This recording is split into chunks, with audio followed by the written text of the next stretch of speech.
본 영상은 공개 사료 기반의 일반적 해설과 창작 요소가 결합된 역사소설 형식이며 사실 판단이나 역사적 확정으로 볼 수 없습니다. 무료 구독과 좋아요, 알림 설정, 공유는 콘텐츠 제작에 큰 힘이 됩니다. 고려 전기의 하늘은 푸르렀지만 땅 위의 삶은 탁했다. 곡식을 내놓아라. 굵은 목소리가 마을을 가로질렀다. 10살 바구는 헛간 뒤에 숨어 그 광경을 지켜보았다. 갑옷도 아닌 가죽 조끼를 걸친 사병 5명이 김서방네 집 앞마당을 에워쌌다. 그들의 손에는 창과 몽둥이가 들려 있었다. 이미 세금을 냈소. 김서방의 목소리가 떨렸다. 관청에 곡식을 바쳤다고. 관청? 우리가 관청이다. 사병 대장이 비웃었다. 조나리께서 이 고을의 실질적인 주인이시니 너희가 바친 것은 왕의 세금이고 지금 내라는 것은 나리의 몫이다. 어서 내놓지 못할까? 바구는 숨을 죽였다. 김서방의 아내가 남편의 팔을 붙잡았고 두 아이가 어머니 치마폭에 얼굴을 묻었다. 마을 사람들이 하나둘 모여들었지만 아무도 나서지 못했다. 더 이상 줄 게 없소? 김서방의 목소리가 갈라졌다. 대답은 주먹이었다. 탁! 김서방이 땅바닥에 쓰러졌다. 아내의 비명이 터져나왔다. 아이들이 울부짖었다. 사병들은 집 안으로 들어가 남아있던 곡식을 긁어모았다. 겨우내 먹을 보리까지 모두. 바구의 손톱이 나무 기둥을 파고들었다. 가슴이 터질 듯 뛰었다. 무언가 해야 한다는 생각과 아무것도 할 수 없다는 절망이 동시에 밀려왔다. 사병들이 떠난 뒤 마을은 무거운 침묵에 잠겼다. 김서방은 흙을 뒤집어 쓴 채 마당에 쓰러져 있었다. 아무도 그를 일으켜 세우려 하지 않았다. 아니, 못했다. 연루되는 것이 두려웠던 것이다. 바구는 천천히 헛간에서 나와 김서방에게 다가갔다. 어린 손으로 그의 팔을 붙잡았다. 일어나세요, 김서방님. 김서방의 눈에서 눈물이 흘렀다. 피가 섞인 눈물이었다. 그날 밤 바구는 잠들 수 없었다. 어머니가 차려준 저녁밥을 거의 먹지 못했다. 입안에서 모든 것이 모래처럼 느껴졌다. 아버지.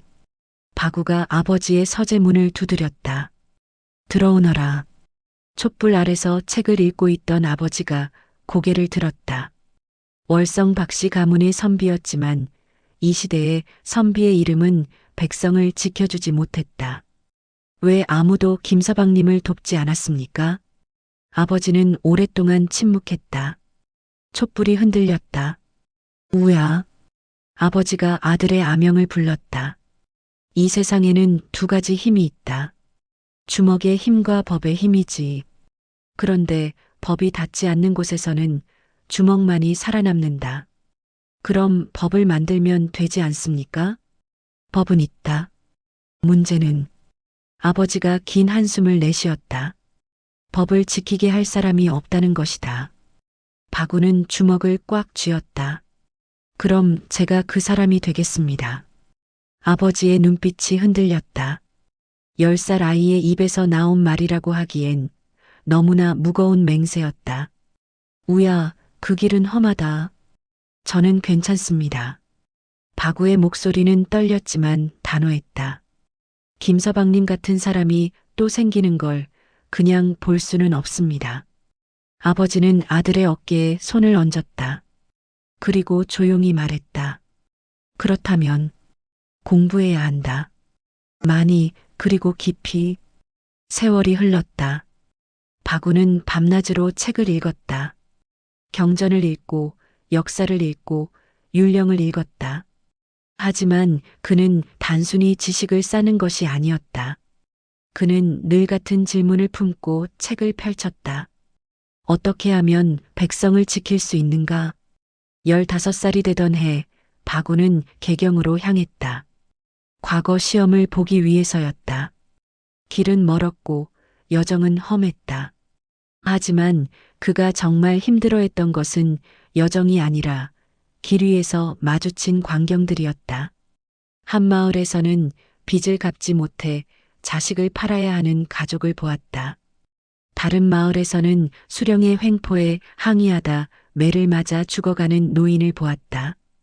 또 다른 곳에서는 호족의 사병들이 마을 처녀를 끌고 가는 것을 목격했다.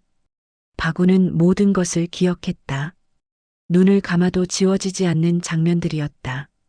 개경에 도착한 바구는 과거 시험에 응시했다. 시험장은 수백 명의 지원자로 북적였다. 대부분은 출세를 꿈꾸는 젊은이들이었다. 높은 관직, 화려한 명예, 부와 권력. 하지만 바구의 눈빛은 달랐다. 시험 문제가 나왔다. 위정자의 자격에 대해 논하라. 다른 이들이 유려한 문장으로 이상적인 답안을 작성하는 동안 바구는 진실을 썼다. 위정자는 백성의 고통을 외면하지 않는 자여야 합니다. 법전을 암송하는 것보다 중요한 것은 법이 닿지 않는 곳으로 직접 가는 용기입니다. 관직은 영광의 자리가 아니라 책임의 자리입니다. 만약 내가 위정자가 된다면 나는 묻겠습니다. 내 치하에 김서방 같은 사람이 있는가? 있다면 나는 내 직무를 다하지 못한 것입니다. 시험관이 그 답안을 읽었을 때 잠시 붓을 멈추었다고 한다. 바구는 합격했다. 25살 바구는 처음으로 관직에 올랐다. 하급 관리였다. 화려하지 않았다. 하지만 그는 개의치 않았다. 그가 맡은 첫 업무는 지방에서 올라온 장부를 정리하는 일이었다. 지루하고 반복적인 작업이었다. 다른 동료들은 대충 훑어보고 넘겼다. 하지만 바구는 달랐다. 그는 모든 장부를 세밀하게 검토했다. 그러다가 이상한 점을 발견했다. 경상도 어느 고을의 세금 장부에서 같은 농민의 이름이 2번 기록되어 있었다. 한 번은 관청에 낸 세금, 또 한 번은 지방 호족에게 낸 곡식. 이건 중복징수입니다. 바구는 상관에게 보고했다. 상관은 귀찮다는 표정으로 말했다. 그런 일은 지방에서 늘 있는 일이네. 굳이 문제 삼을 필요가. 하지만 이것은 불법입니다. 바구가 끊었다. 법에 명시되어 있습니다. 중복징수는 엄격히 금지되어 있다고. 자네, 너무 원칙만 따지면 이 조정에서 오래 못 버티네. 바구는 한 걸음도 물러서지 않았다. 그렇다면 저는 버티는 법을 배우겠습니다. 하지만 이것만은 양보할 수 없습니다. 결국 그 사건은 위로 보고되었고 해당 고을의 호족이 처벌받았다. 바구는 조정 내에서 고지식한 젊은이로 알려지기 시작했다. 어떤 이들은 비웃었고 어떤 이들은 경계했다. 하지만 몇몇은 달랐다. 그들은 바구를 주목했다. 세월은 흘렀다. 바구는 한 계단씩 올라갔다. 화려한 승진은 아니었지만 그의 발걸음은 확고했다. 그는 늘 기록을 남겼고 늘 원칙을 지켰으며 늘 백성의 편에 섰다. 그리고 마침내 그는 문화시중에 올랐다. 고려 최고의 재상직 중 하나였다. 취임 첫날 바구는 조용히 관청을 둘러보았다.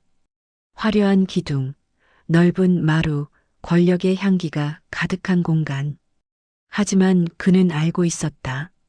이곳은 영광의 정점이 아니라 갈등의 중심이라는 것을. 박대감, 한 대신이 다가왔다. 축하드립니다. 이제 대감께서는 이 나라의 중추가 되셨습니다. 감사합니다. 바구가 고개를 숙였다. 하지만 저는 중추가 되려는 것이 아닙니다. 그저 제 자리를 지키려 할 뿐입니다. 대신이 미소 지었다. 하지만 그 미소 뒤에는 의미심장한 무언가가 숨어 있었다. 얼마 지나지 않아 바구는 현실의 무게를 느꼈다. 왕은 북방 정벌을 원했다. 대신들은 이권을 챙기려 했다. 호족들은 자신들의 땅을 지키려 했다. 그리고 그 모든 이해관계가 문화시중의 자리를 통과했다. 어느 날 왕이 바구를 불렀다. 경은 어찌 생각하는가? 북방 정벌을 해야겠는가? 바구는 잠시 침묵했다. 그리고 조심스럽게 입을 열었다. 전하, 신은 먼저 여쭙고 싶습니다. 우리 백성들이 배불리 먹고 있습니까? 그들이 안전하게 잠들고 있습니까? 왕의 표정이 굳었다. 경은 지금 과인의 뜻을 거스르는 것인가? 아닙니다, 전하. 바구가 깊이 고개를 숙였다. 신은 다만 나라의 근본이 백성임을 아뢰는 것입니다. 백성이 든든해야 나라가 든든합니다. 지금 우리는 밖을 칠 여력이 있는지 신중히 살펴야 합니다. 긴 침묵이 흘렀다. 결국 왕은 북방 정벌을 보류했다. 바구는 많은 이들의 원망을 샀다. 하지만 그는 흔들리지 않았다. 전쟁이 끝난 후 바구는 공운으로 봉작을 받았다. 병상군, 지금의 비안 땅이었다. 많은 이들이 더 크고 화려한 봉작을 탐냈다. 하지만 바구는 조용히 그 땅을 받아들였다. 그리고 직접 그곳으로 향했다. 비안의 들판은 넓었다. 하지만 황량했다. 전쟁의 상처가 아직 아물지 않은 땅이었다. 바구는 말에서 내려 흙을 만졌다. 거칠고 메말랐다. 대감님, 수행원이 말했다. 이곳은 너무 척박합니다. 다른 봉작을 요청하시는 것이 아니다. 바구가 고개를 저었다. 이곳이 좋다. 그는 마을로 들어갔다. 백성들이 하나둘 고개를 내밀었다. 경계하는 눈빛이었다. 또 세금을 거두러 온 관리라고 생각한 것이다. 바구는 마을 한가운데 섰다. 그리고 큰 소리로 말했다. 나는 이 땅에 봉해진 바구라 하오. 나는 여러분을 수탈하러 온 것이 아니오. 나는 여러분과 함께 이 땅을 일으키러 왔소. 백성들은 의아한 표정을 지었다. 그런 말을 하는 관리는 처음이었다. 바구는 약속을 지켰다. 그는 불법 징수를 철폐했다. 호족들의 사병을 해산시켰다. 백성들의 억울함을 직접 들었다. 때로는 밤늦게까지 민원을 처리했다. 처음에는 의심하던 백성들도 조금씩 변했다. 그들은 바구를 우리 대감님이라 부르기 시작했다. 어느 가을날 바구는 중대한 결정을 내렸다. 그는 자신의 후손들이 월성 박씨에서 분적하여 본관을 비안으로 삼도록 했다. 의성 박씨의 탄생이었다. 많은 이들이 의아해했다. 월성 박씨는 신라 시조 박혁거세까지 이어지는 명문가였다.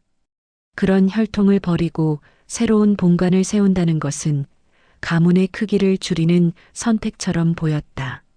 아버지, 아들이 물었다. 왜 그러십니까? 월성 박씨의 이름이 더 빛나지 않습니까? 바구는 비안의 들판을 바라보았다. 가을바람이 황금빛 곡식을 흔들었다.